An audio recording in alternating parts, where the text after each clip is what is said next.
그때 베드로가 나와 이르되 주여, 형제가 내게 죄를 범하면 몇 번이나 용서하여 주리이까? 7번까지 하오리이까? 내게 이르노니 7번뿐 아니라 7번을 70번까지라도 할지니라. 그러므로 천국은 그 종들과 결산하려 하던 어떤 임금과 같으니 결산할 때 10,000달란트 빚진 자 하나를 데려오매 갚을 것이 없는지라. 주인이 명하여 그 몸과 아내와 자식들과 모든 소유를 다 팔아 갚게 하라 하니 그 종이 엎드려 절하며 이르되 내게 참으소서, 다 갚으리이다 하거늘. 그 종의 주인이 불쌍히 여겨 놓아보내며 그 빚을 탕감하여 주었더니 그 종이 나가서 자기에게 100데나리온 빚진 동료 한 사람을 만나 붙들어 목을 잡고 이르되 빚을 갚으라 하매 그 동료가 엎드려 간구하여 이르되 나에게 참아주소서, 갚으리이다 하되 허락하지 아니하고 이에 가서 그가 빚을 갚도록 옥에 가두거늘 그 동료들이 그것을 보고 몹시 딱하게 여겨 주인에게 가서 그 일을 다 알리니 이에 주인이 그를 불러다가 말하되 악한 종아, 네가 빌기에 내가 네 빚을 전부 탕감하여 주었거늘 내가 너를 불쌍히 여김과 같이 너도 내 동료를 불쌍히 여김이 마땅하지 아니하냐 하고 주인이 노하여 그 빚을 다 갚도록 그를 옥졸들에게 넘기니라. 너희가 각각 마음으로부터 형제를 용서하지 아니하면 나의 하늘 아버지께서도 너희에게 이와 같이 하시리라. 할렐루야. 새벽을 함께 하시는 우리 성도님들과의 만남이 행복한 하루입니다. 오늘도 하나님께서 주실 은혜를 사모하시는 시간이 되었으면 좋겠습니다. 오늘 본문인 이 마태복음 18장은 우리가 교회 안에서 수많은 만남이 있고 이 관계를 맺으며 살아갑니다. 이 예수님의 희생으로 하나님과 관계를 맺게 된 우리는 하나님의 뜻에 따라 이 공동체인 교회를 이루면서 살아갑니다.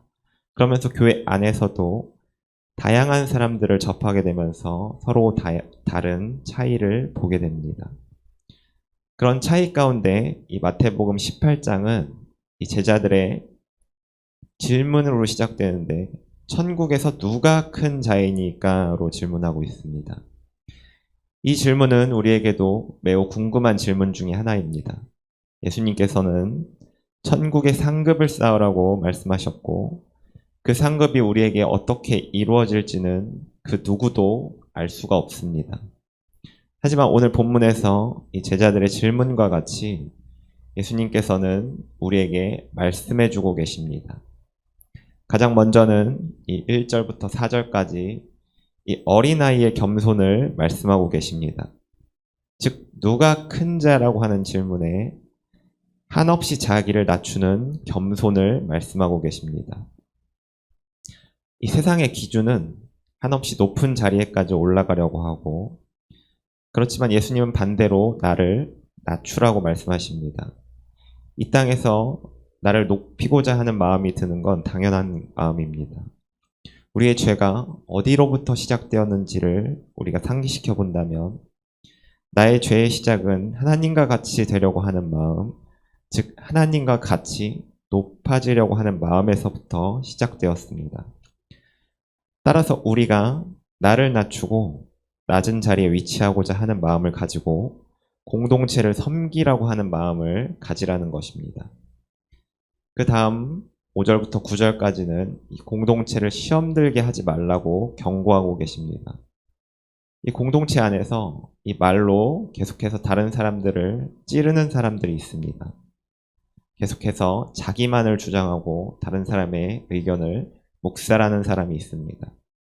물론 우리 모두는 이 공동체 안에서 계속해서 만들어져 가고 있기에 이런 일이 없을 수는 없습니다. 그렇게 하지 않아야 함을 알고 있음에도 불구하고 계속해서 이와 같은 일을 하는 자들에게 예수님은 경고하고 계신 것입니다. 그 다음 10절부터 14절은 잃어버린 양에 대한 비유가 나오고 있습니다. 이 잃어버린 양은 교회 안에서 잃어버린 양입니다. 즉 우리가 겸손하지 않고 공동체를 시험 들게 하면 잃어버린 양이 생기게 됨을 비유로서 말씀하고 계십니다. 즉 이들이 길을 잃고 방황하지 않도록 관심과 사랑으로 이와 같은 자들을 찾아내고 또 무리 안으로, 공동체 안으로 들어올 수 있게끔 해야 하는 역할이 또 우리들에게 있습니다. 그러면서 15절부터 20절까지는 교회 안에서 계속해서 이와 같은 사건을 일으키는 사람, 즉 겸손하지 않게 행동하고 다른 사람을 시험 들게 하고 양을 잃어버리게 만드는 사람에 대한 이 징계와 권면이 들어가 있습니다. 여기에서는 3단계로 권면하라고 나오고 있고 3번의 권면에서도 받아들이지 않는다면 이 공동체 안에서 배제시키라는 말씀으로 이어지고 있습니다. 그 뒤에 바로 오늘의 본문인 이 용서에 대해서 나옵니다. 이 앞서 말한 내용들의 이 결론이 바로 이 용서의 부분입니다.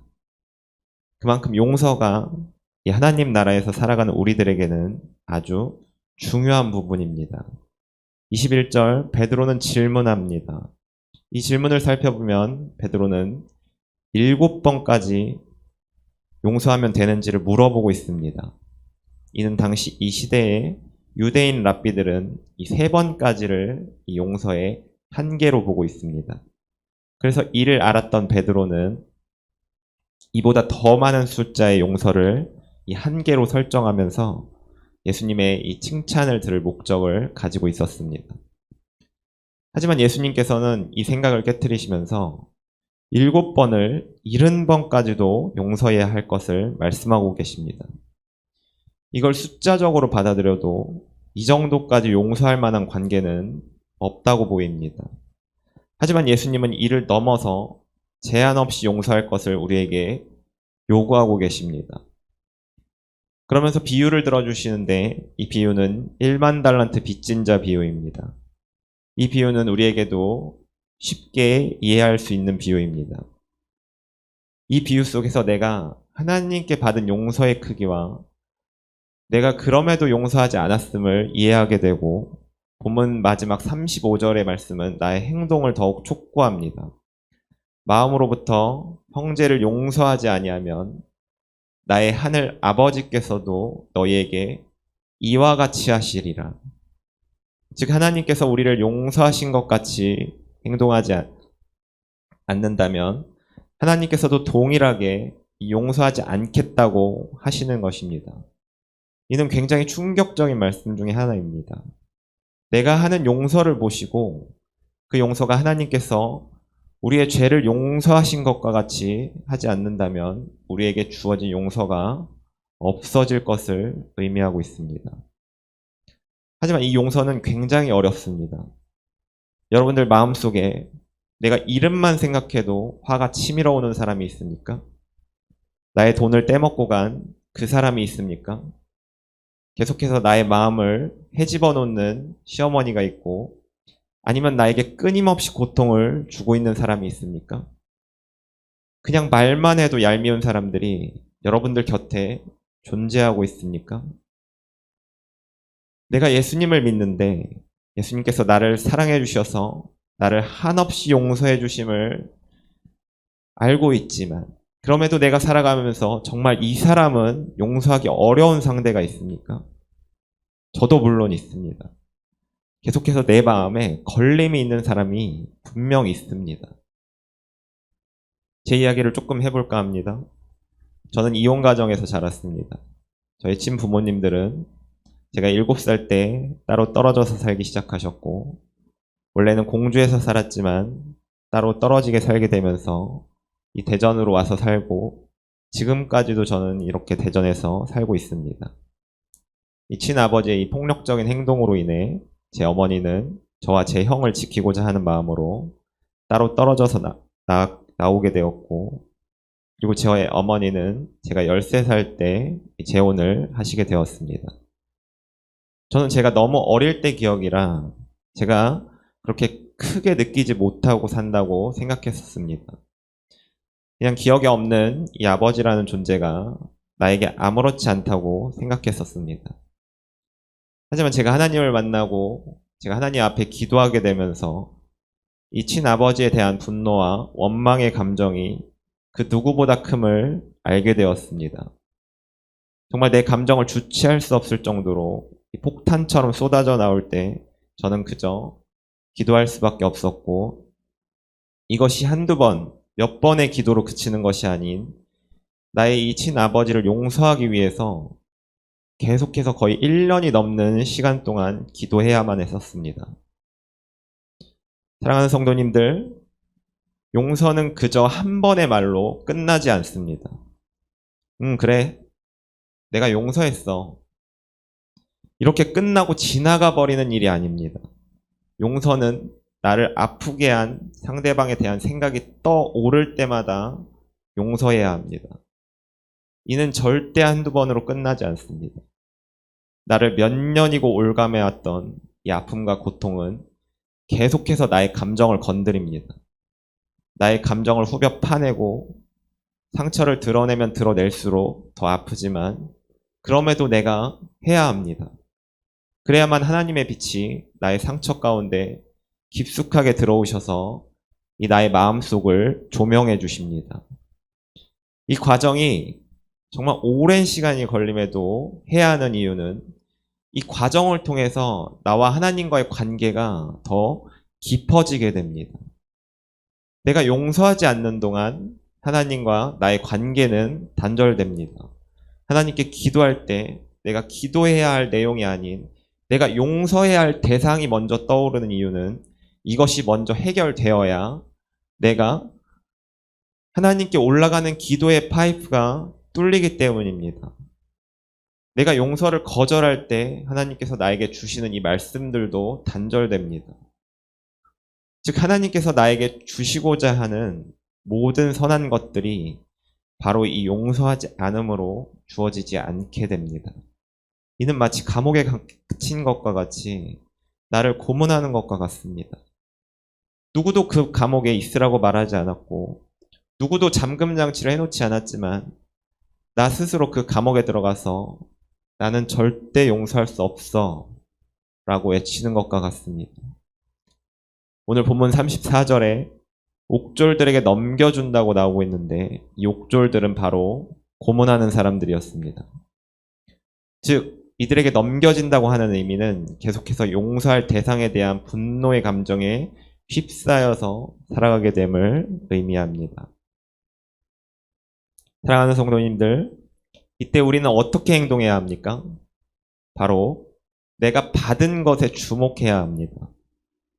하나님이 나에게 주시는 좋은 것들을 사모함으로 나아갈 수 있는 이유는 내 안에 하나님께서 주시는 것들에 대한 가치를 깨달았기 때문입니다. 이 가치가 내가 용서하지 않음으로 인해 단절되게 된다면 나에게 얼마나 큰 손해가 있게 됩니까? 정말 하나님께서 나에게 무엇을 허락하셨는지를 끊임없이 생각해 보셔야 합니다. 하나님께서 나에게 주신 것이 작은 것입니까? 아니면 전부입니까? 로마서 8장 32절은 이와 같이 말합니다. 자기 아들을 아끼지 아니하시고 우리 모든 사람을 위하여 내주시니가 어찌 그 아들과 함께 모든 것을 우리에게 주시지 아니하겠느냐. 하나님은 우리에게 아들을 내어주신 사랑을 보여주셨습니다. 계속해서 우리는 내가 높아지려 하는 마음으로 하나님의 마음을 아프게 하는 죄를 범하지만 그럼에도 하나님께서는 1만 달란트 빚진 자와 같이 용서를 해주십니다. 그러면서 우리에게 자녀의 위치까지 허락하십니다. 이제 자녀가 된 우리는 어떻게 행동해야 될지는 분명합니다. 나에게 무엇을 주셨는지를 기억하십시오. 무엇을 허락하셨는지를 기억하십시오. 그래야만 하나님과 관계가 단절되지 않고 끝까지 받아 누릴 수 있는 삶을 살아가게 됩니다. 그리고 또한 나에게 누구의 말이 영향력이 있는지를 한번 질문해 봐야 합니다. 우리는 누구입니까? 바로 그리스도인입니다. 그럼 누구의 말씀을 따르는 자들입니까? 바로 하나님의 말씀을 쫓아서 살아가는 자들입니다. 그럼 사람들이 나를 비난하는 말, 나에게 상처 주는 말, 아픔을 주는 말이 나에게 중요합니까? 아니면 하나님께서 나에게 하시는 말씀이 더 중요합니까? 이 질문은 당연한 것이지만 나를 돌이켜보면 계속해서 내가 누구의 말에 더 영향을 받는지를 생각해 봐야 합니다.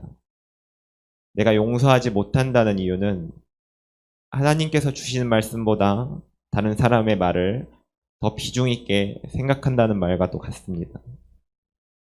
항상 사소한 것들은 중요한 것들에 묻히게 됩니다. 나에게 무엇이 더 중요합니까? 우리는 하나님의 말씀을 사모하고 하나님께서 나에게 어떤 말씀을 주시는지에 대한 초점을 맞춰야 합니다. 그 외에 다른 모든 것들은 이 사소한 것에 불과합니다. 이 사소한 것에 사로잡혀서 하나님께서 주시는 이 정말 중요한 것을 놓친다면 이것이 얼마나 억울한 일이겠습니까?